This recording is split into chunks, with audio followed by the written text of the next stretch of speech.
주여 나의 마음이 주께로 정해졌으니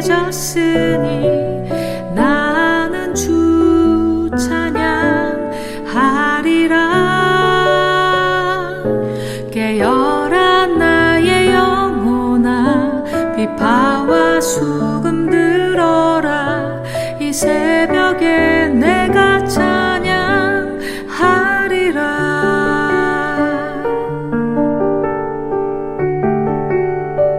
오 주여 나의 마음이 주께로 정해졌으니 나는 주 찬양하리라.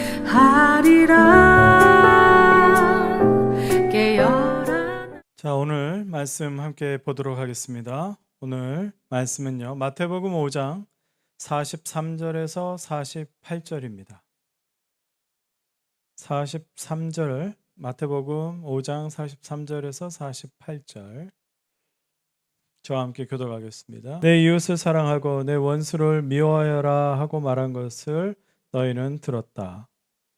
그러나 나는 너희에게 말한다. 너희 원수를 사랑하고 너희를 박해하는 사람을 위하여 기도하여라. 그래야만 너희가 하늘에 계신 너희 아버지의 자녀가 될 것이다. 아버지께서는 악한 사람에게나 선한 사람에게나 똑같이 해를 떠오르게 하시고 의로운 사람에게나 불의한 사람에게나 똑같이 비를 내려주신다. 너희를 사랑하는 사람만 너희가 사랑하면 무슨 상을 받겠느냐? 세리도 그만큼은 하지 않느냐? 또 너희가 너희 형제 자매들에게만 인사를 하면서 지내면 남보다 나을 것이 무엇이냐? 이방 사람들도 그만큼은 하지 않느냐? 그러므로 하늘에 계신 너희 아버지께서 완전하신 것 같이 너희도 완전하여라. 아멘. 고백합시다. 이 말씀은 하나님의 말씀이며 살아있는 말씀이며 내 인생의 해답이다. 아멘. 아멘. 오늘 여러분과 함께 사랑과 기도의 연승 위닝 스트릭 시리즈를 계속해서 말씀을 나누며 은혜를 나누고자 합니다. 오늘 본문 역시 여러분들이 많이 듣거나 잘 아는 말씀이라고 할 수 있죠. 오늘 본문은 산상수훈에 있어서 하이라이트다. 또 마치 예수님의 가장 높은 수준의 가르침이라는 그런 평가를 받는 본문입니다. 특히 이 말씀이죠. 우리 44절 같이 읽을까요? 44절 시작. 그러나 나는 너에게 말한다. 너희 원수를 사랑하고 너희를 박해하는 사람을 위하여 기도하여라. 예수님의 가르침은요, 지난주에 제가 말씀드린 것처럼 그 자리에 앉아있는 유대인 청중들에게 적지 않은 충격을 주고 있습니다. 그럼 왜 이런 가르침을 주시는 이유는 무엇일까요? 우리 먼저 이것을 이해한 후에 우리가 어떻게 살아야 하는가를 결단해야 할 것입니다. 지난주에 말씀드렸지만 예수님은 우리가 그리스도인이기 때문에 세상 사람들보다 조금은 더 높은 수준의 도덕과 윤리, 그리고 더 높은 수준의 선한 행실을 해야 한다고 강요하시려고 하시는 그런 가르침이 아닙니다. 예수님은 이 땅에 오셔서 우리가 살아가는 그 수준에 맞게 항상 설명해 주시고 또 창조주 여호와 하나님 아버지의 그 뜻대로 살 수 있도록 가르쳐 주시는 것이죠. 우리만 아는 비밀이 아닙니다. 이미 하나님께서 주신 말씀, 하나님께서 말씀하신 것을 우리가 오해하거나 또 잘못 해석하고 또 우리의 이 편리나 이익에 맞춰서 잘못 살고 있기 때문에 예수님께서 더 친절하게, 더 자세하게 충분히 이해할 수 있도록, 충분히 그 하나님의 뜻을 알 수 있도록 말씀하고 계십니다. 자, 이제 우리 오늘 본문을 같이 볼까요? 본문. 예수님은 우리가 만나는 사람들을요, 일반적으로 두 부류의 사람으로 말씀하십니다. 이웃과 원수입니다. 43절에 예수님은 유대인들이 그 어릴 때부터 전통적으로 어릴 때부터 배운 것을 말씀하시죠. 무엇입니까? 43절에 보니까 내 이웃을 사랑하고 내 원수를 미워하여라 하고 말한 것을 너희는 들었다. 너희는 그렇게 배웠다. 어릴 때부터 그들은 이웃과 원수로 구분짓는 것을 배웠습니다. 그러나 나의 이웃이 누구인지, 나의 원수가 누구인지 구체적으로 배우지는 못했어요. 생각 속에서 인식되는 그 추상적이면서 관념적인 그런 대상으로만 훈련을 받고 교육을 받은 거예요. 그래서 이웃이라고 그냥 생각하는 사람에게는 잘해주고, 원수라고 여겨지는 그렇게 생각하는 사람에게는 미워하는 마음을 가지는 그런 생각의 습관, 인식의 습관을 가지게 된 것입니다. 예수님이 이것을 지적하는 거예요. 유대인들이 어릴 때부터 배운 그 43절, 내 이웃을 사랑하고 내 원수를 미워하여라. 여기서 내 이웃과 내 원수가 나오는데, 여기서는요 단수예요. 단수. 문법적으로 단수인데, 그런데 예수님은요 너의 원수를 사랑하고 너희를 박해하는 사람을 위하여 기도하여라라고 하실 때는 복수로 바꿔서 얘기를 하십니다. 저는 여기서 예수님이 정말 우리의 이 수준에 맞게 말씀하시는구나 생각했습니다. 왜 단수로 아니고 복수냐? 너의 이웃들, 너의 원수들, 너를 박해하는 사람들이라고 말씀하실까요? 예수님은 이웃과 원수는 우리가 살면서 실제적으로 만나는 사람들이라는 거예요. 실제적으로 경험하는 사람들이기 때문에 단수가 될 수 없고 복수라는 거죠. 실제적으로 우리가 만나는 이웃이라면 단수로 생각할 수 없습니다. 우리가 이웃하면은 가정 단위로도 생각을 하잖아요. 또 친구도 한 사람만 갖고 친구라고 하지 이웃이라고 하지 않습니다.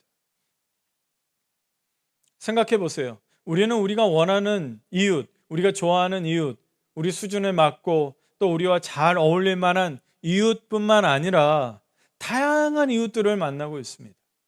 좋아하는 이웃, 원하는 이웃, 편한 이웃뿐만 아니라 불편한 이웃도 있고 어려운 이웃도 있고, 또 친하지 않지만 어색하지만 그래도 이웃으로 삼아야 하는 그런 이웃들이 있다는 거예요. 다양한 이웃들을 만나고 있습니다. 그럼 그 이웃들은, 우리는 그 사람들은 어떤 사람들이 어떻게 생각해야 돼요? 최근 언제 온지도 모르지만 우리 옆집에 새로 이사 왔더라고요. 마주치면서 인사를 합니다. 그럼 그 사람들은 어떤 사람들입니까? 우리 이웃입니까? 우리의 원수입니까? 유대인들은요, 기준이 딱 정해져서 이웃과 원수로 사는 거예요. 오늘 본문에서 말씀하시는 이웃 그리고 원수의 개념부터 잠깐 보겠습니다. 첫째는요, 이웃에 대한 것을 한번 봅시다.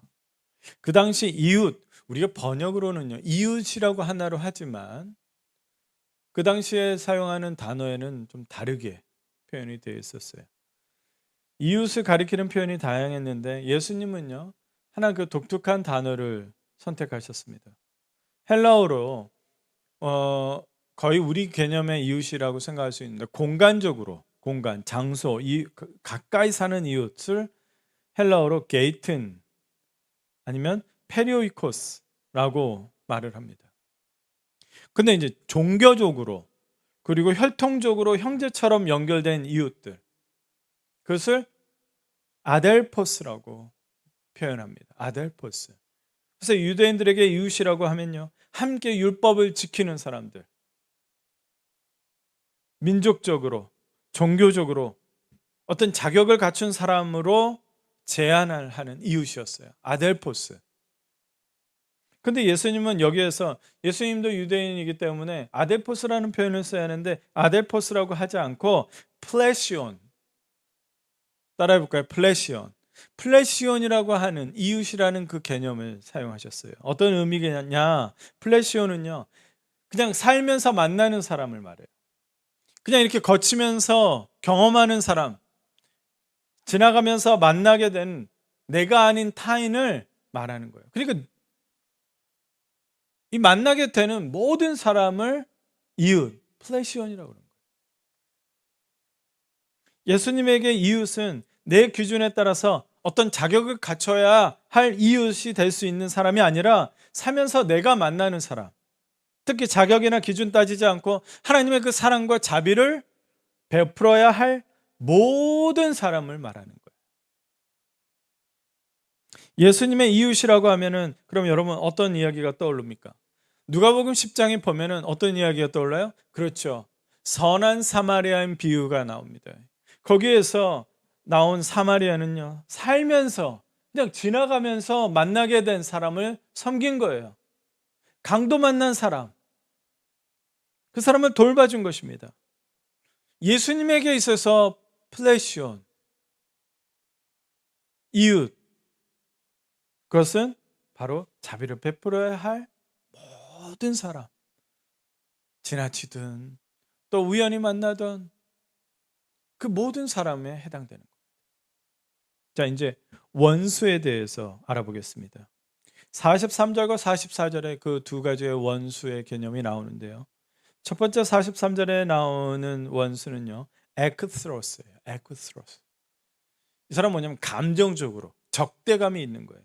거부하고 증오하고 혐오하는 그러한 감정적인 원수를 에크스로스라고 말합니다. 예수님은 감정적으로 원수 삼은 이 사람을 뭘 하라고 말씀하세요? 사랑하라고. 이거 쉽지 않습니다.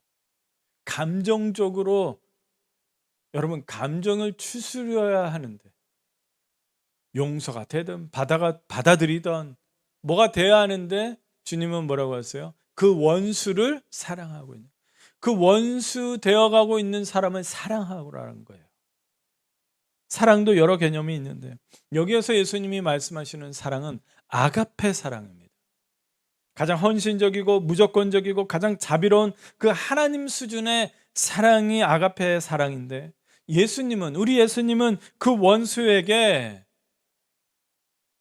문법적으로 지금부터 이제부터 그 원수에게 감정적으로 혐오하고 증오하고 적대하는 그 원수를 사랑하라. 아가페 사랑을 하라는 거예요. 또 44절에는 너희를 박해하는 사람들이라는 그 원수가 나옵니다. 원수의 개념. 헬라어로 디오콘인데요.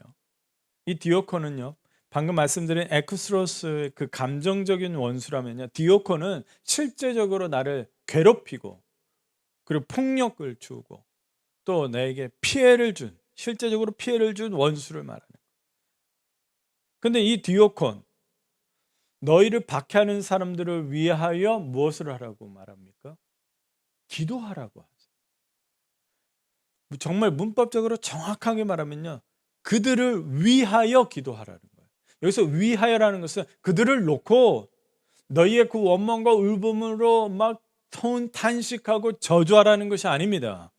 그들이 정말 잘 되기 위하여, 자식을 위하여, 내 형제를 위하여 잘 되기를 원하잖아요. 그 위하여예요. 그들을 위하여, 그 원수를 위하여 기도하라는 거예요. 나를 괴롭히는 박해자가 하나님 앞에서 회개하고 구원받아서 복된 삶을 누리도록 그를 위하여 중보기도 하라는 거예요. 이제 예수님이 말씀하시고자 하는 그 이웃과 원수에 대한 그러한 개념, 예수님이 말씀하시고 사용하시는 그 이웃과 원수에 대한 개념을 잘 이해하시겠죠. 제가 헬라어로 단어를 설명하는 이유는 우리가 예수님의 그 가르침을 오해하지 않으려고 그러는 거예요. 잘 이해하기 위해서 그런 거예요. 사실은 그건 너무나 쉬운 것이고 깨달아질 수 있는 것인데 우리는 그냥 도덕적으로 윤리적으로 이것을 받아들인단 말이에요. 우리도 이웃과 원수에 대한 상황에 따라서 다르게 이해할 수가 있죠. 제 친구 중에는 이런 말 자주 하는 사람이 있어요. 뭐가 못마땅하면 으이구 이 원수야, 이 왼수야, 이렇게 표현해요. 이 사용하는 원수는 우리 느낌이 다르잖아요. 또 한국은요, 예전에는요, 작은 마을마다 살았어요. 마을마다. 그래서 그 마을마다 정말 가족이에요. 숟가락이 어디에 있는지도 다 알고, 그렇죠? 정말 그들의 슬픔은 내 슬픔이 되고, 그래서 그 이웃을 뭐라고 말해요? 이웃 사촌이라고 말을 해요. 우리 이웃에 대한 그러한 정서적인 것도 달라요.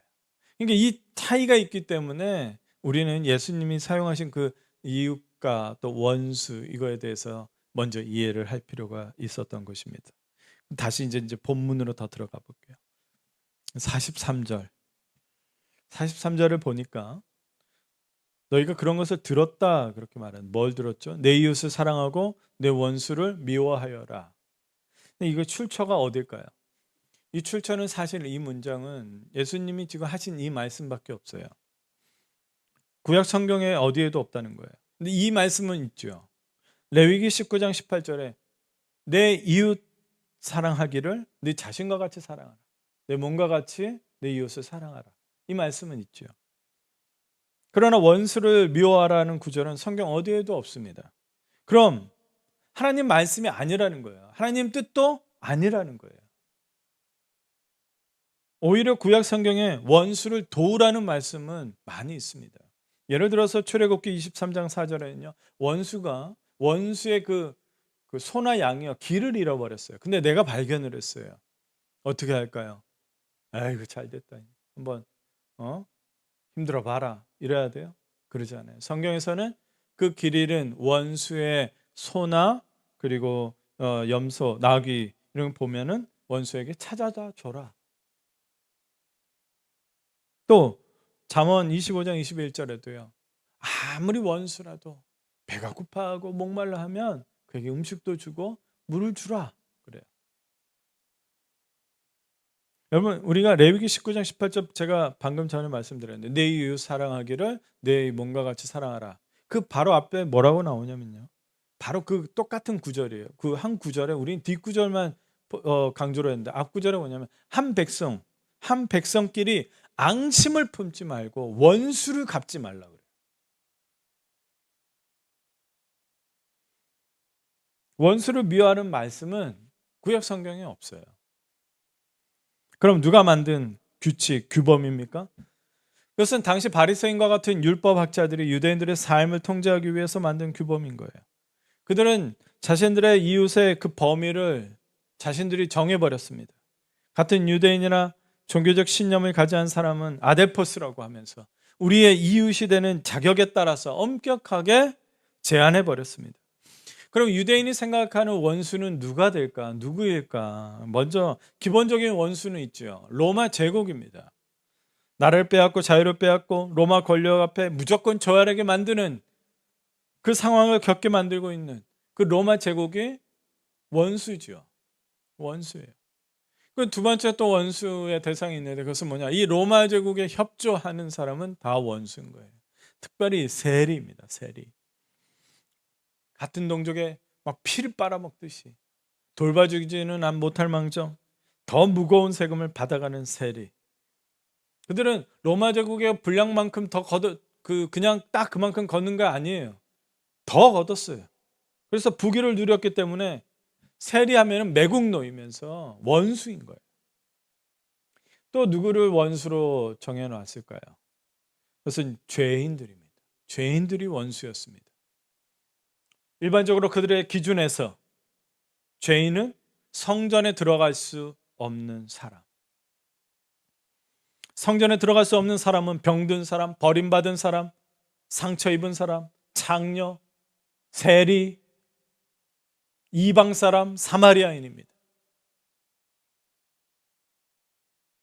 이런 사람들은 모두 죄인이기 때문에 원수처럼 인식했습니다. 여러분, 이것이 중요해요. 원수처럼 생각했다. 원수처럼 생각했다. 생각의 인식으로 만들어버리는 겁니다. 우리도 원수처럼 생각하는 사람이 있습니다. 직접적으로 미워하게 된 사람도 있지만 나와 상관이 하나도 없는데도 우리는 미워할 수 있고 정죄할 수 있고 싫어하고 못마땅하고 무시하고 험담하면서 원수처럼 생각하고 또 인식하는 그런 사람들이 얼마나 많은지 모릅니다. 예수님께서 지적하는 것이 바로 이것입니다. 우리가 살아가면서 실제적으로 만나는 사람들을 원수처럼 생각하는 경우가 너무나도 많습니다.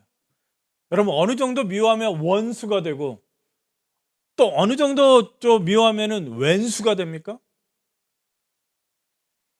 따라서 이제부터 원수를 사랑하라 이렇게 가르치면 충격이 오는 거예요. 정치적으로 사회적으로 그리고 살면서 그냥 당연하게 우린 그렇게 배웠으니까 전통적으로 그 생각의 습관, 인식의 습관을 갖도록 했으니까 미워하고 증오하고 거부하며 사는 것이 자연스러운 거였는데 예수님이 이렇게 가르쳐 주시니까 얼마나 당황스러움이 밀려오겠습니까? 이제 막 부딪혀야 하는 거예요. 그럼 왜 바리새인들과 율법학자들이 왜 이 가르침을 삽입을 했을까요? 그들이 로마의 제국의 압제 속에서 이런 삶에 익숙해졌기 때문에 그래요. 이웃 아니면 원수. 그리고 규범을 만들어서 공동체의 어떤 규칙, 규범을 만들어서 원수를 마치 합법적으로 미워하게 만든 것이죠.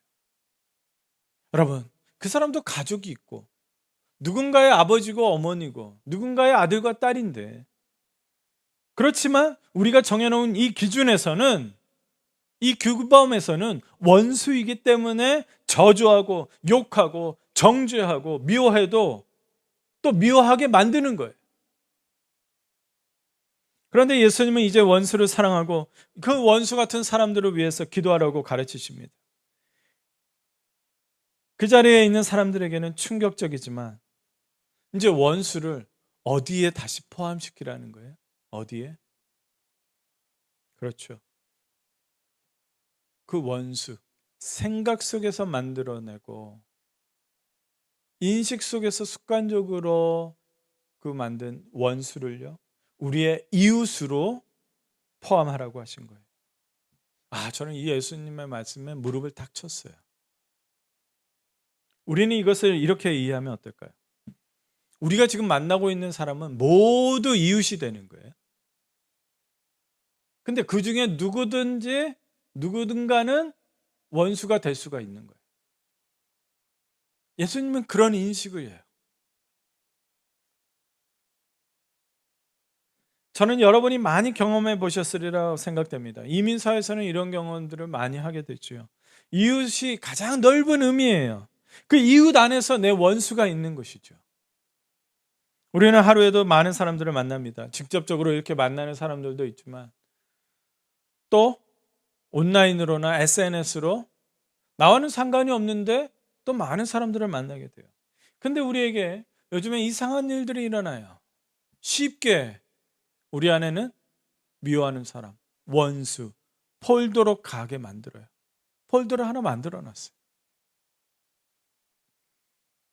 또 1년 전에는 정말 둘도 없는 친구였는데 지금은 관계가 끊어지고 어색하고 언제 친구였다는 듯이 그런 사람들이 얼마나 많습니까? 어떤 사건이나 오해로 또 친하게 되다가 정말 원수처럼 되기도 하고, 내가 동의하지 않는다고 해서요, 정치적으로 지금 얼마나 분열되어 있습니까? 한국에 오신 분하고 잠깐 대화를 나눴어요. 근데 한국은 정말 여기도 미국도 다르지 않지만 정말 어떤 분열이 너무 심하다라는 거예요. 정치적으로 더 일반적으로 말하자면 막 진보가 있고 보수가 있고 또 심지어 중간도 이렇게 나눈대요. 중도라고 하는데 중도.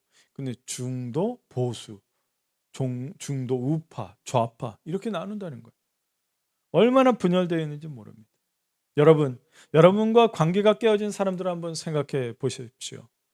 그들은 내가 생각하는 인간관계에서 아마 원수의 카테고리, 원수의 폴더에 있지 않습니까? 예수님은 우리의 모든 삶을 정말 정확하게 파악하셨습니다. 우리의 인식 속에서는 도덕 윤리적으로, 양심적으로, 종교적으로 또 이웃을 사랑하고 또 원수에 대한 구분을 지으면서 살고 있는 것 같지만 사실은요, 우리는 우리의 이기심으로 나의 이웃 그리고 원수를 쉽게 구분하고 살고 있는지 우리는 깨달아야 합니다.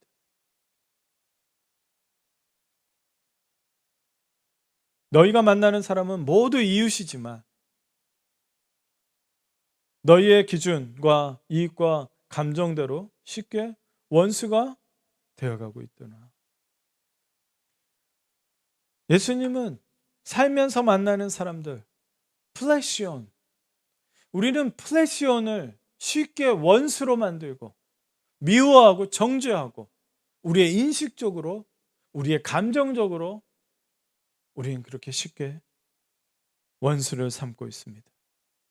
이제 45절을 보겠습니다. 같이 읽을까요? 시작. 그래야만 너희가 하늘에 계신 너희 아버지의 자녀가 될 것이다.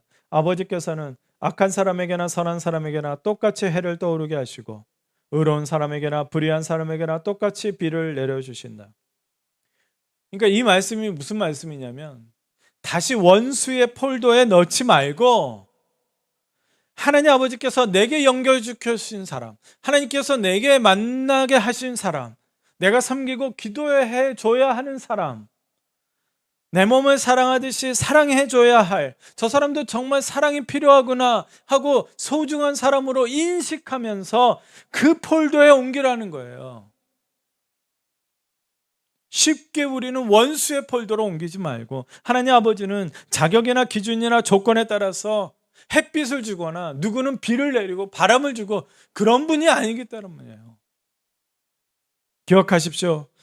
45절 말씀은요, 원수를 사랑하고 또 원수를 위해서 기도해야 하나님의 자녀가 되는 그 구원 조건을 말씀하시는 것이 아닙니다.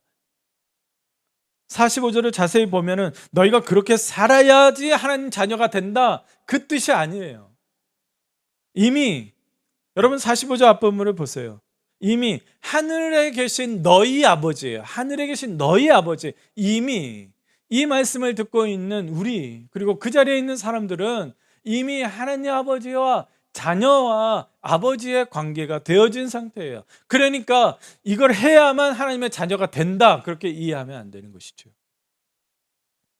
하나님 아버지의 진정한 자녀는 나의 이익과 감정과 기준대로 쉽게 미워하고 정죄하고 거부하고 혐오하면서 원수로 여기며 사는 것이 아니라 오히려 그들을 더 하나님 마음으로 사랑하고 그들을 위해서 기도해 주어야 한다는 거예요. 그래서 45절에 하나님의 자녀가 될 것이다 라고 하는 것은 사실은 조금 다르게 번역을 해야 하지 않을까 그렇게 생각하는데, 하나님의 자녀로서 나타난다는 말이에요. 드러난다는 말이에요. 하나님 자녀로서의 성숙함이 드러난다는 말입니다. 미움을 멈추고 증오를 멈추고 그 사람을 원수로 여기지 않으려고 할 때에, 그리고 그 사람을 사랑하려고 하고 용서하려고 하고 기도해 주려고 할 때에 우리 안에서 하나님의 자녀의 모습이 보이게 되고 나타나고 드러낸다는 말씀입니다. 하나님의 은혜와 사랑은 그 상대방의 자격에 따라서 결정되는 것이 아닙니다. 예수 그리스도의 십자가의 사랑은 자격을 요구하지 않습니다. 만약 자격을 따졌다면 누가 구원을 받았겠습니까? 이것이 바로 은혜입니다. 따라서 하나님의 자녀인 우리 역시 상대방이 원수이든 박해자든 상관없이 기도해주고 사랑을 베풀 때에 진정한 하나님 아버지의 자녀의 그 모습이 드러나는 것입니다. 독수리 새끼는 독수리입니다. 그런데 그 독수리 새끼가 자라나면서 날아다니고 그리고 사냥을 할 때에 비로소 와, 진짜 독수리답구나, 그렇게 인정을 받죠. 마찬가지로 우리는 이미 하나님의 자녀지만, 하늘에 계신 너희 아버지, 우리는 하나님의 자녀이지만 이제 우리가 만나는 사람들, 원수로 품는 것이 아니라 그를 위해서 기도해주고 사랑을 실천할 때에 비로소 세상은 우리를 보면서 와, 진짜 하나님의 자녀구나, 그리스도인들이 저렇구나, 그렇게 인정하는 것입니다. 46절 47절을 우리 같이 읽겠습니다. 시작. 너희를 사랑하는 사람만 너희가 사랑하면 무슨 상을 받겠느냐? 세리도 그만큼은 하지 않느냐? 또 너희가 너희 형제 자매들에게만 인사를 하면서 지내면 남보다 나을 것이 무엇이냐? 이방 사람들도 그만큼은 하지 않느냐? 예수님이 그 당시 일반적인 유대인들의 삶을 두 가지 지적하셨습니다. 그들은 철저하게 자신들의 기준과 조건에 맞는 사람을 이웃으로 여기고 그 사람들만 사랑해주고 그리고 그 사람들만 아델포스에게만 인사를 했어요.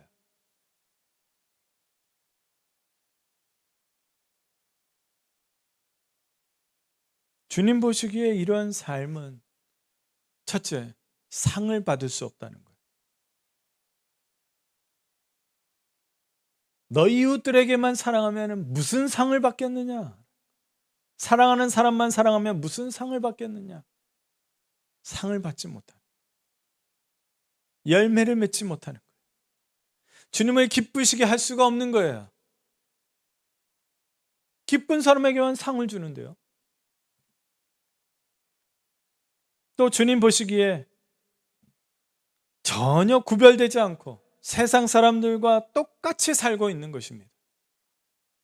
주님은 하나님의 자녀인 우리는 더 나은 삶을 선택해서 살기를 원하십니다.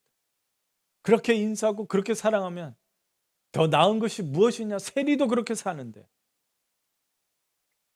더 나은 삶을 주님이 살기를 원하시는데 더 나은 삶이 무엇입니까? 그들보다 성공하는 삶입니까? 그들 위해서 군림하는 것입니까? 아닙니다. 하나님 아버지의 은혜와 사랑으로서 플레시온, 내가 만나는 그 사람, 주님이 만나게 한 사람, 주님이 나에게 보내신 사람, 내 마음을 감동케 하는 사람, 그 사람 위해서 기도하고 섬기는 삶, 그게 더 나은 삶입니다. 더 상을 받는 삶입니다. 플레시온, 내 기준이나 조건이나 감정이 아니라 하나님의 은혜로 살면서 만나는 모든 사람들, 자격이나 기준을 따지지 않고 사랑과 자비를 베푸는 삶, 그것이 더 나은 삶입니다. 상을 받는 삶이고, 그리고 계속해서 주님을 기쁘게 하며 승리하는 연승행진하는 삶이 바로 이러한 삶인 거예요. 이제 말씀 정리하겠습니다. 예수님은 우리의 감정이나 이익에 따라서 자격을 요구하고 기준을 세우게 되면 이웃 가운데서 원수처럼 여기는 사람들이 생긴다는 것을 지적하십니다. 쉽게 원수로 여기고, 주님은 원수로 여기는 것보다 그들을 사랑하고 그들을 위해서 기도하기를 원하는 더 나은 삶을 원하십니다. 하나님의 은혜와 사랑은 차별이 없고 기준이나 자격을 따라 주시는 것이 아닙니다. 지금도 하나님을 모르는 사람, 예수님을 모르는 사람, 그 사람들도 하나님이 허락하신 이 자연 만물을 누리고 살고 있고 건강하게 살고 있고 오늘도 즐겁게 살고 있습니다. 그러나 그들은 죄인입니다. 구원받지 못하고 하나님 앞에 나아갈 수 없는, 그래서 하나님께로 돌아와야 하는 죄인들입니다. 주님은 그 죄인들을 원수로 여기지 말고 하나님의 은혜와 사랑으로 섬기고 기도하라고 말씀하십니다. 왜냐? 우리의 지금 신분은 하나님 자녀이기 때문에, 하나님 자녀이기 때문에 우리는 그것으로 드러나야 하는 것입니다. 우리는 이기적인 하나님의 자녀들이 아닙니다. 편협적인 그러한 자녀들이 아닙니다. 하나님의 은혜와 사랑은 하나님의 자녀를 통해서 나타납니다. 하나님을 모르는 이웃들에게 누구를 통해 하나님의 은혜를 느끼고 누구를 통해 하나님의 사랑을 깨닫게 되겠습니까? 하나님의 자녀를 통해서 그것을 알게 되는 것입니다. 예수님은 우리에게 이것을 원하십니다. 그리고 원수를 사랑하고 원수를 위해 기도하는 그 하나님의 아버지의 은혜와 사랑을 나타내면서 우리 역시 아버지를 닮아가는 것입니다. 마지막 48절 우리 같이 읽겠습니다. 48절 시작. 그러므로 하늘에 계신 너희 아버지께 완전하신 것 같이 너희도 완전하여라. 이게 완전하여라 하니까 상당히 부담되는 명령입니다. 이 말씀은 이렇게 이해하십시오. 하나님의 자녀는 하나님 아버지를 닮아가야 한다. 주님은 그렇게 완전하게 은혜를 베푸시는 이니 너희도 완전하게 차별하지 않고 기준 세우지 말고 내 감정 앞세우지 말고 주님이 그렇듯이 아버지가 그렇듯이 완전하게 그들을 위해서 기도하고 사랑하라는 말입니다. 사랑하는 여러분, 우리는 세상에 유명한 사람 닮아가는 것이 아니라 우리 하나님 아버지를 점점 닮아가는 하나님의 자녀인 것을 꼭 기억하십시오. 이제 하나님 아버지를 닮아서 이제 사랑과 기도로 연승행진하시기를 주님의 이름으로 축복합니다. 기도하겠습니다. 사랑이 많으신 하나님 아버지 감사합니다. 오늘 우리에게 말씀해 주신 이 원수가, 내가 쉽게 생각하는 그 원수를 우리가 함부로 쉽게 여기고 살아가는 것을 용서하여 주시고, 오늘 주신 말씀을 기억하면서 정말 주님 그 사람을 위해서 기도하고 사랑으로 섬기고, 내 몸을 사랑하듯 그 사람도 섬기고 사랑할 수 있도록 주여 인도하여 주시옵소서. 또 이 말씀을 듣고 관계가 깨어진 그런 사람들이 생각이 납니다. 원수처럼 생각한 사람이 있습니다. 주님, 성령님, 우리를 다스리셔서 오늘 말씀에 결단하고 순종하며, 그래서 그 순종함으로 기쁨을 드리고 상을 누리는, 상을 받는 우리 모두가 되게 하여 주시옵소서. 예수님의 이름으로 기도드립니다. 아멘.